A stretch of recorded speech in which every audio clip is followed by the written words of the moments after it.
Hello and welcome to the Broadcast Newswrap, your shorthand guide to the week's TV news stories featuring the sector's finest. BBC Three is back, and 5 years on from its controversial removal from the EPG, Avalon founder Jon Thoday, who campaigned vigorously in 2015 to have it kept on air, joins broadcast editor-in-chief Chris Curtis and myself, Max Goldbart, to assess this week's extraordinary volte-face. All that, plus much more forward-facing analysis on this week's Broadcast Newswrap.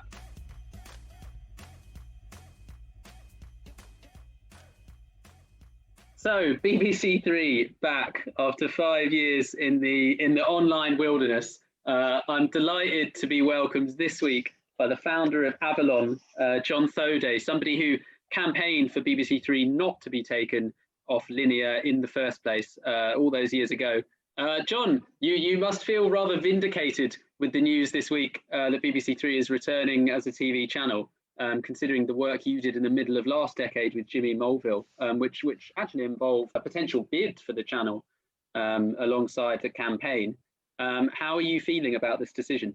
Well, just to be clear, that the bid was an attempt to get them to change their mind, although we did think there was a lot of value in BBC Three, and still do. I mean, it's pleasing that they are apparently going to do more for young viewers and young producers and talent.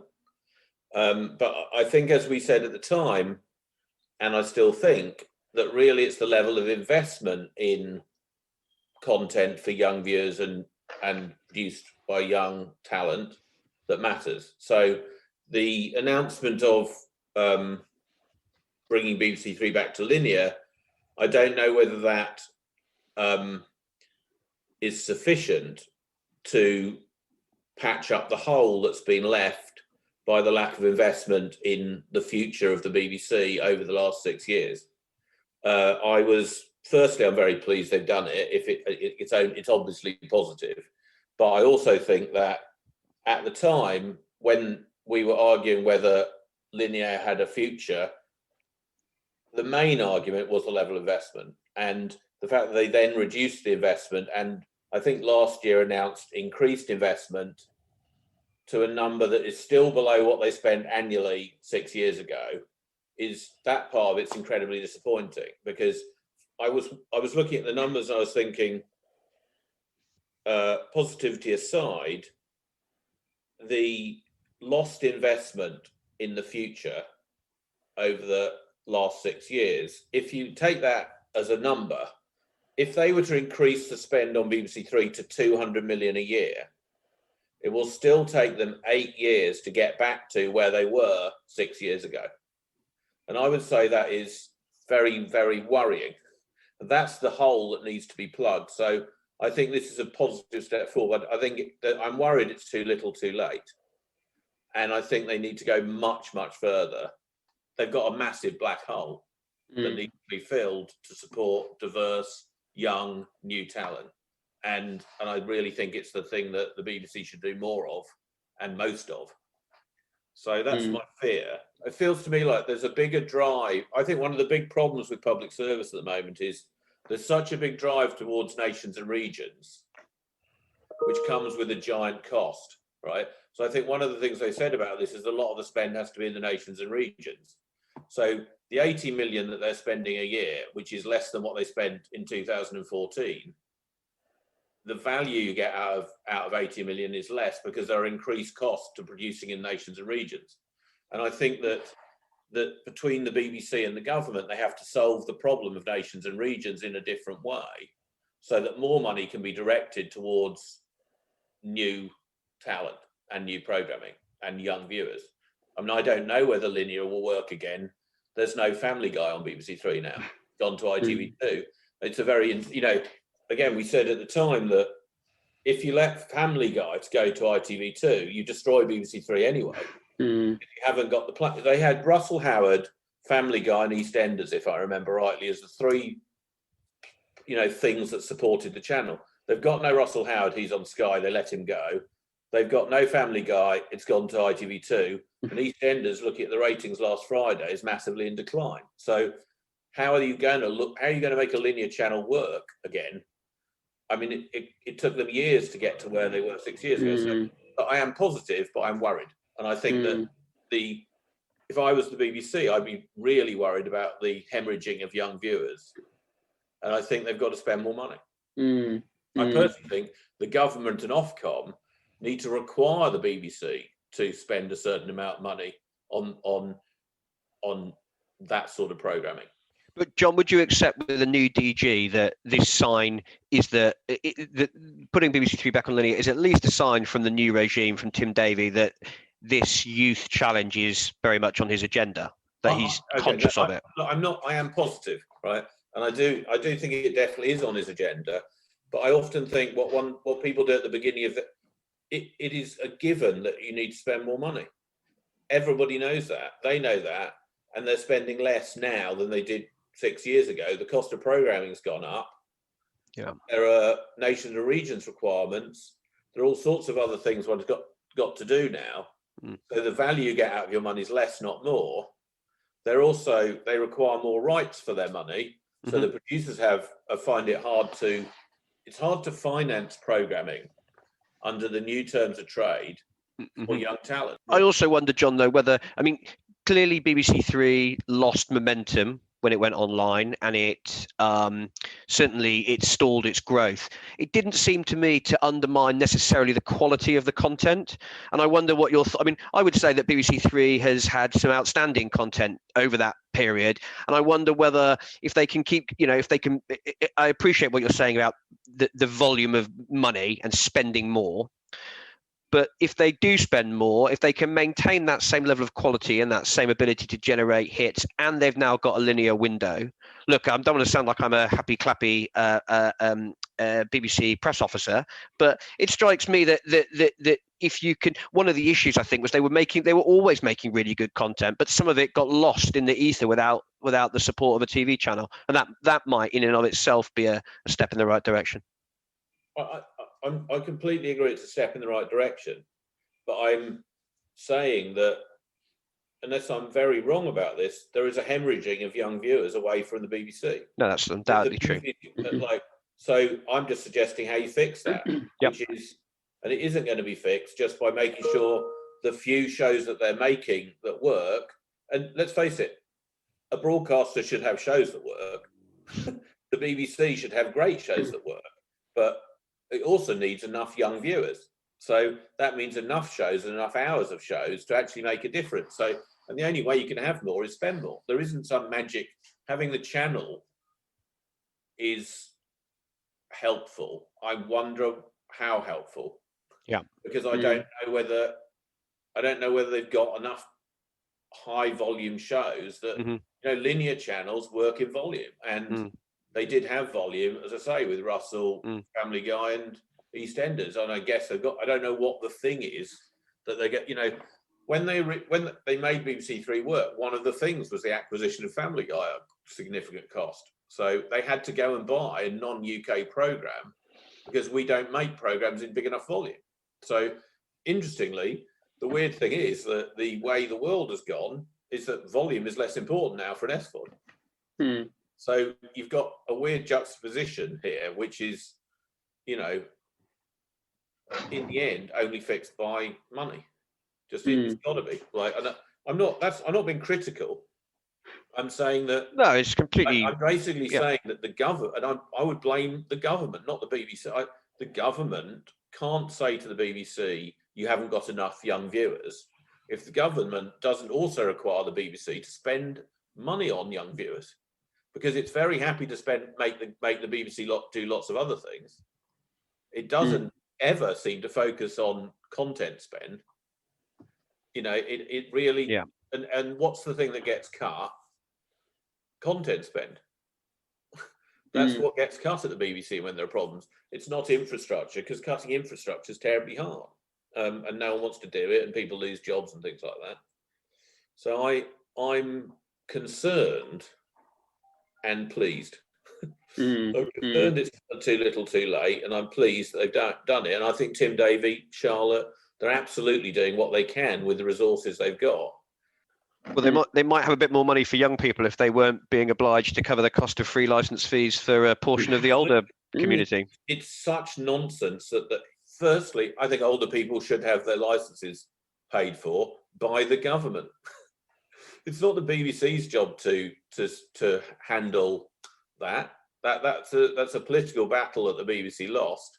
But really, I think it's, as I say, like, the list of things the BBC's made to do by the government, and one of them is not fund programs for young people. I think it should be.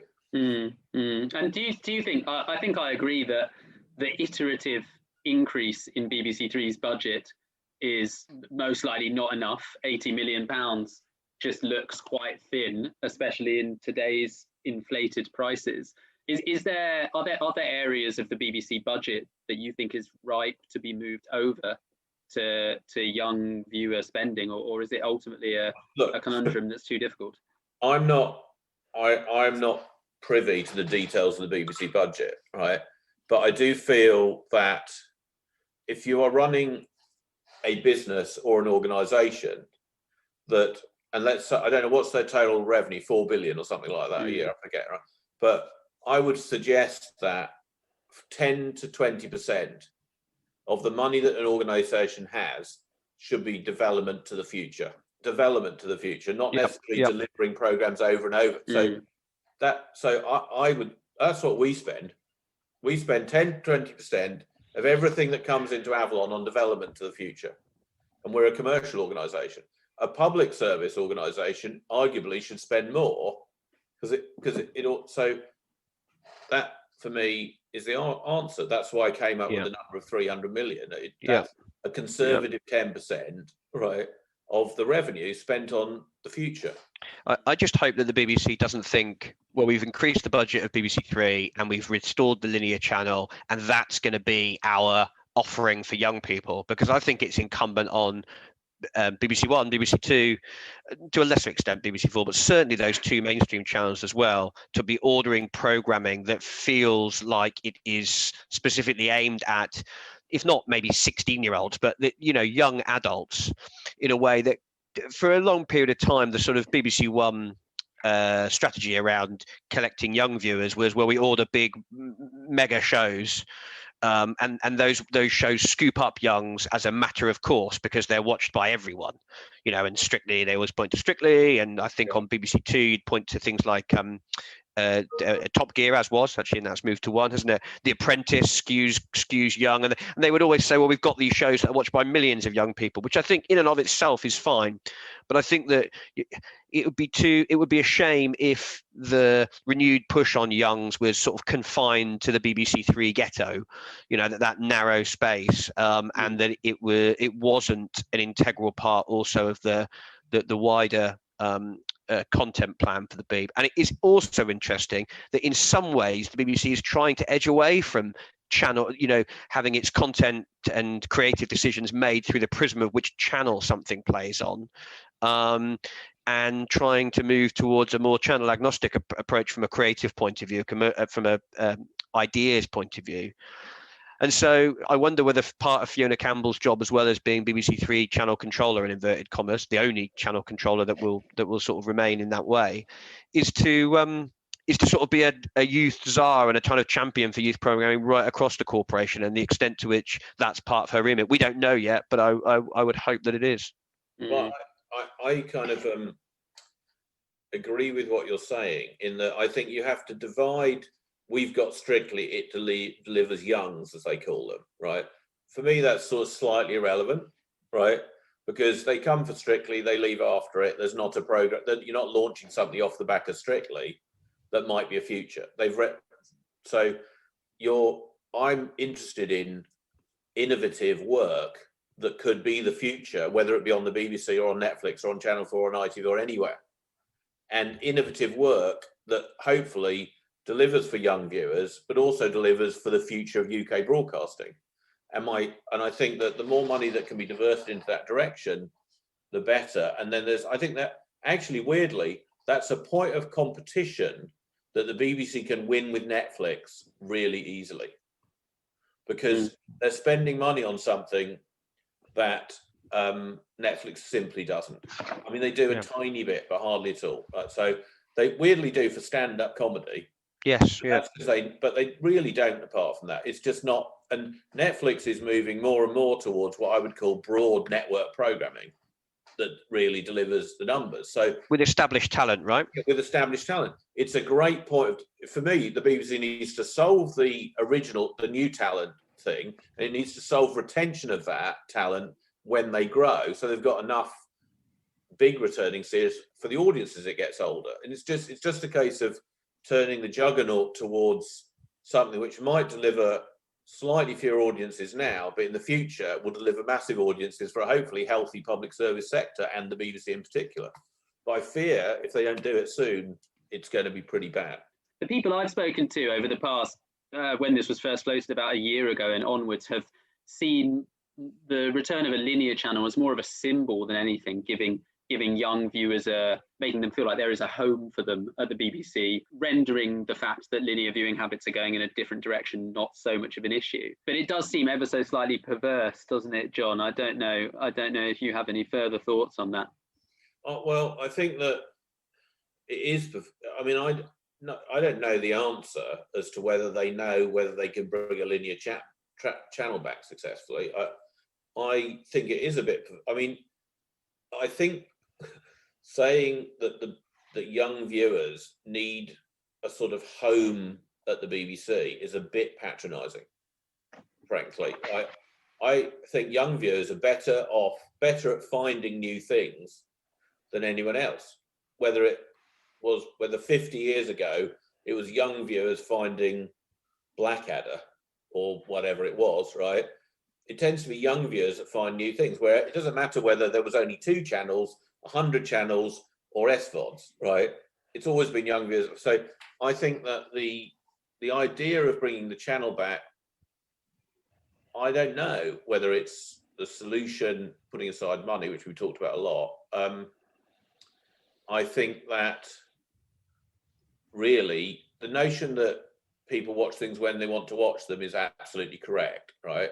It is definitely the case that Netflix is having trouble promoting new comedy, speaking to my main area. Like, if you speak to Ted Sarandos, he doesn't know how you promote what to do about comedy on an SVOD. I think there's a very good reason for that, which is very interesting new comedy. And when I say new, I mean proper I don't mean comedy that's basically drama, right? Where story is incredibly important, right? I mean comedy where it really makes you laugh, where story is possibly less important and character's more important. So if you assume that proper comedy is about character, the best comedy is gradually learnt to the audience. It's also when new writers and new talent do it, it's something they learn how to do, right?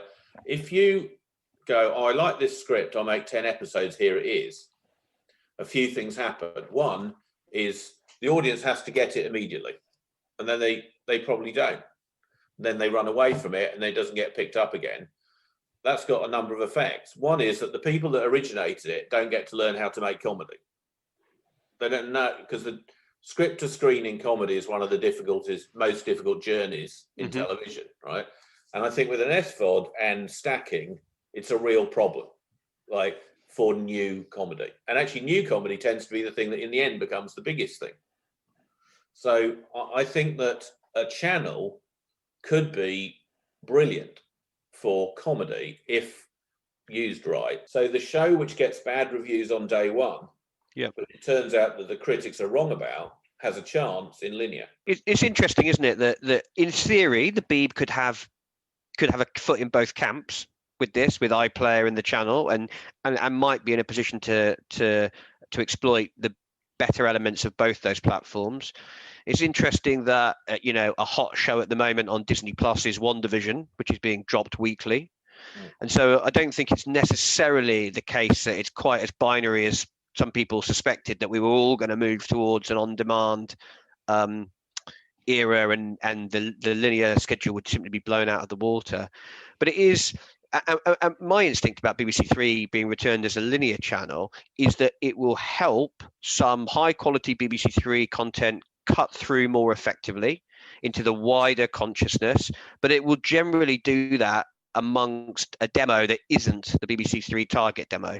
So I suspect having a linear BBC Three will mean that more 40-year-olds see BBC Three content and appreciate BBC Three content, which might, in and of itself is obviously a good thing for the corporation, right? It's a good thing if there are more viewers seeing their content. It's a good thing if some of the high quality shows that get commissioned don't sort of disappear in the digital ether, which definitely can happen.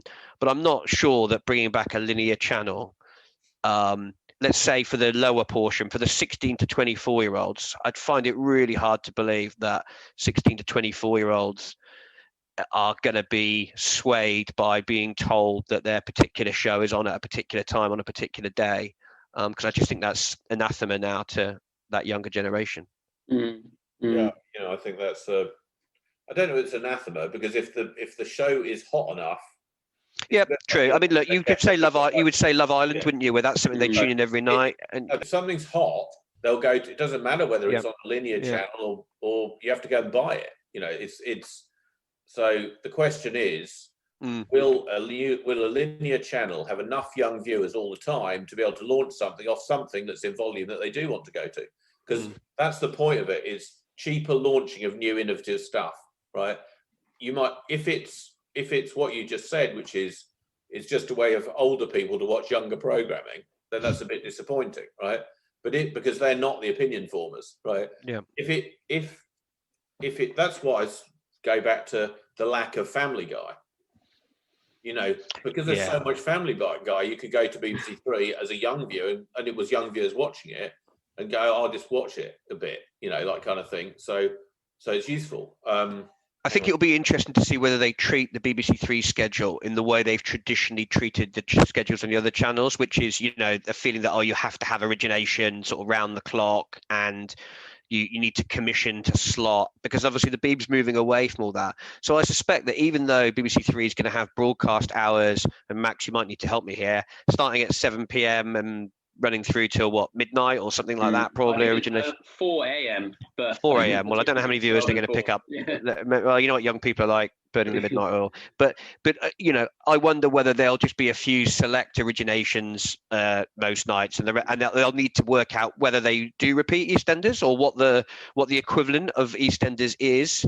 Maybe they'll look at other shows. Maybe they'll, maybe Top Gear, maybe Apprentice, maybe other things like that. They can run regularly. Maybe they will look for a cheap acquisition that might be a cool, trendy, sort of more underground thing. Family Guy was relatively, it wasn't a huge hit before BBC Three bought it. I don't think, John, you'd know better than me. The other thing, I was having a bit of a nostalgia fest about BBC Three the other day, and I was thinking about factual programming as well, because actually young people are incredibly engaged in the world around them, and sort of political issues and societal issues and those sorts of things. And so factual, and I was thinking about, when I think of old classic BBC Three shows, I think of things like Blood, Sweat and Takeaways and Blood, Sweat and T-shirts, which we're doing sweatshops, and we're doing sort of geopolitics in a quite accessible way many years ago.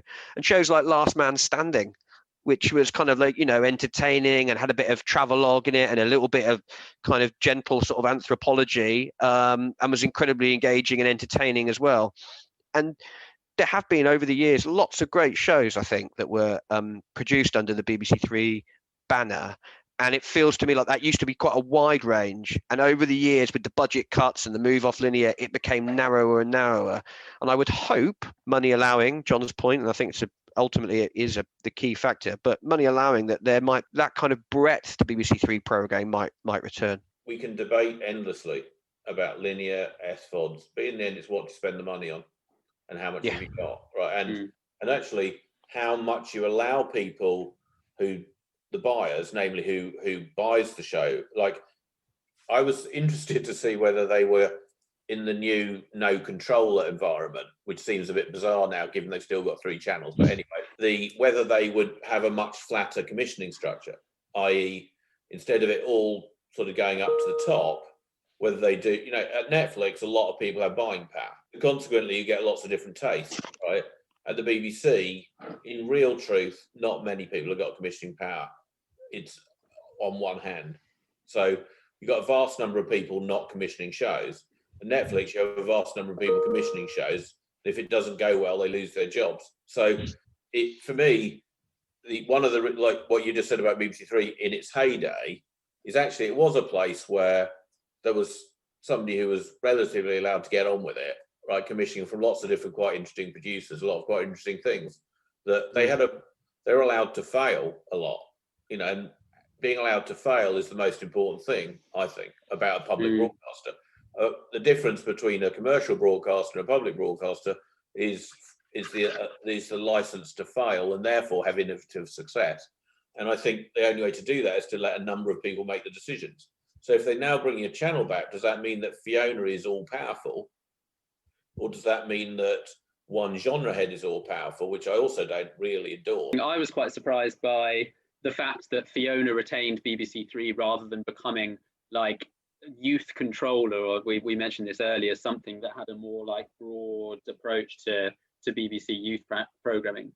But retaining that, I think you're right that it will be interesting how much of the BBC Three commissioning power she has and how much of it goes to the genres. Because under Fiona, I've noticed a distinct move away from the kind of documentary factual series that you were just talking about, Chris, towards much more entertainment and factual entertainment. I think she's much more entertainment guided, and then there's a lot of scripted still there. So how that dovetails with the new channel will be interesting. Well, I mean, I'm kind of interested to know, at the point where broadband is accessible to every home in the UK, at that point, presumably everybody gets everything through iPlayer. And if you drop things weekly, you drop things weekly. And what is the point of the channels at that point? Fascinating stuff, John. And well, look, we've got 10 months now until BBC Three hits the airwaves once again. So it's going to be intriguing what we find out about the new channel in the meantime. For now, thank you so much for joining us. Thank you for listening to the Broadcast News Wrap.